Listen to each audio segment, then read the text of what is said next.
안녕하세요, 범이스입니다. 요새 신종 사기다, 무슨 사기다, 정말 난리가 아닌 것 같아요. 게다가 젊은 층부터 어르신들까지 모두 사용하고 있는 핸드폰 범죄 피해자가 최근 급격히 증가하고 있는데요. 오늘은 핸드폰을 사용하고 있는 분들이라면 모두 해당되는 내용이고, 또 어떻게 막을 수 있는지 방법까지 뒤에 설명드렸으니까 이 영상을 보시는 분들은 피해를 당하는 일이 없으셨으면 좋겠습니다. 그럼 바로 시작할게요. 여러분은 이 탐정각이라는 말을 혹시 들어보신 적이 있나요? 이 단어는 일부 핸드폰 대리점 직원들 사이에서 은어로 사용하는 단어인데, 휴대폰을 수리하기 위해 맡기거나 또는 반납한 고객의 사적인 자료를 빼내는 행위를 뜻한다고 해요. 사실 우리가 핸드폰을 사용하다가 실수로 사진을 완전히 삭제했을 때 삭제된 핸드폰 사진을 복구하는 방법은 사이트에 검색만 해도 알 수 있을 정도로 설명이 잘 나와 있거든요. 하지만 문제는 이 방법을 범죄에 사용하다 이제서야 적발된 사건이 최근 뉴스에 집중 보도됩니다. KT 직원들, 젊은 친구들의 이제 은어로 탐정 깐다 라는 식으로 또 말을 해요. 탐정은 뭐 이제 수사를 하는 거잖아요. 그런 것처럼 이제 고객 핸드폰을 뒤져보는 걸 탐정 깐다 그래요. 이렇게 고객의 핸드폰을 뒤져보는 행위가 생각보다 지금도 굉장히 많다고 하고요. 보통 이렇게 접근한다고 해요. 먼저 여러분이 핸드폰을 구입하거나 또는 수리를 맡기러 대리점 또는 직영점을 방문합니다. 그리고 직원을 만나서 이런저런 이야기를 하는 도중 매장 직원에게 이런 말을 듣게 되는데요. 요새 핸드폰 바꿀 때 기존에 사용했던 핸드폰 반납하면 요금 할인을 많이 받을 수 있거든요. 모두 그렇게 할인받아서 저렴하게 구입하는 분들이 많으신데 이번에 새로 교체하실 마음은 없으세요?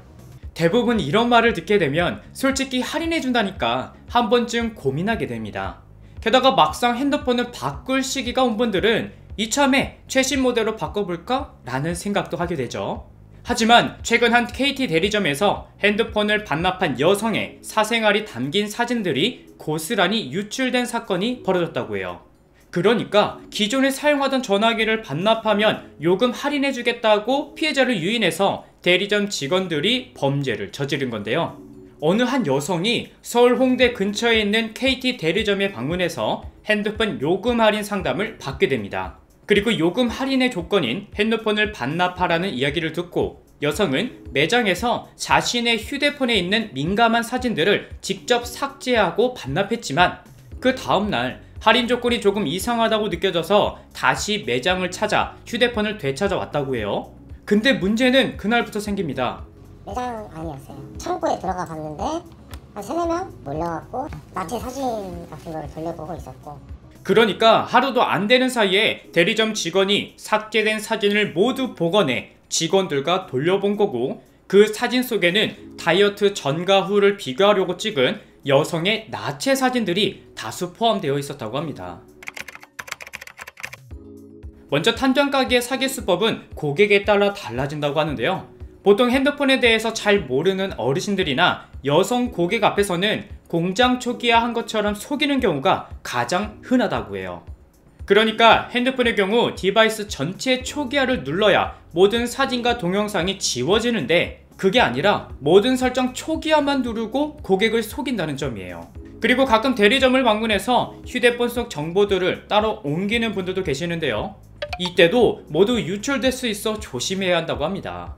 그리고 가장 큰 문제는 앞서 말한 여성처럼 현장에서 직접 공장 초기화를 하고 넘겼다고 해도 직원이 나쁜 마음을 먹으면 언제든 복구가 가능하고 결국 인증서, 금융정보, 사진, 연락처 등 내 정보들을 전부 유출당할 수 있다는 점이에요.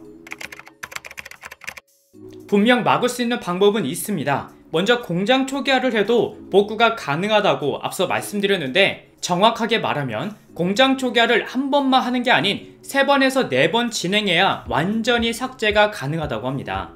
완전히 삭제하는 방법은 여러분이 공장 초기화를 먼저 한 번 한 뒤에 공장 초기화된 휴대폰으로 사진을 여러 장 찍어서 기존의 흔적을 덮고 다시 공장 초기화를 하는 방식으로 3번에서 4번 진행해야 한다고 하는데요. 쉽게 말해서 연필로 공책에 필기한다고 생각하시면 되는데요. 우리가 글을 쓰고 지워도 공책에는 이렇게 글씨를 쓴 자국이 남아있게 돼요. 그래서 한 번만 쓰고 지워버리면 알아내기가 쉽기 때문에 사실 의미가 없습니다. 근데 글씨를 썼던 곳에 또 쓰고 지우기를 반복하면 나중에 어떤 글씨인지 알아보기 힘들죠. 핸드폰도 마찬가지예요. 단순히 공장 초기화만 여러 번 했다고 사진은 삭제되지 않고요. 초기화한 후에 의미 없는 사진을 여러 장 촬영한다거나 등 저장 공간을 다시 채웠다 지웠다를 여러 번 반복해야 결국 복구가 힘들어지는 거예요. 이걸 제대로 알고 있는 사람은 정말 몇 명 없습니다. 귀찮다고 그냥 중고로 판매하거나 대리점에 맡기는 순간 여러분의 금융정보, 공인인증서 등등 모든 정보들을 누군가 다 빼내갈 수 있다는 점을 반드시 기억해 주시고요. 이 영상을 지인분들에게도 알려주세요. 이런 내용은 모두 알고 계셔야 막을 수 있다고 생각합니다. 갈수록 심각해지는 사기 수법들, 내가 정신 차리지 않으면 언제 어디서 내 정보가 유출될지 아무도 모르게 됩니다. 오늘은 여기까지 준비했고요. 저는 다음 영상에서 다시 인사드릴게요. 감사합니다.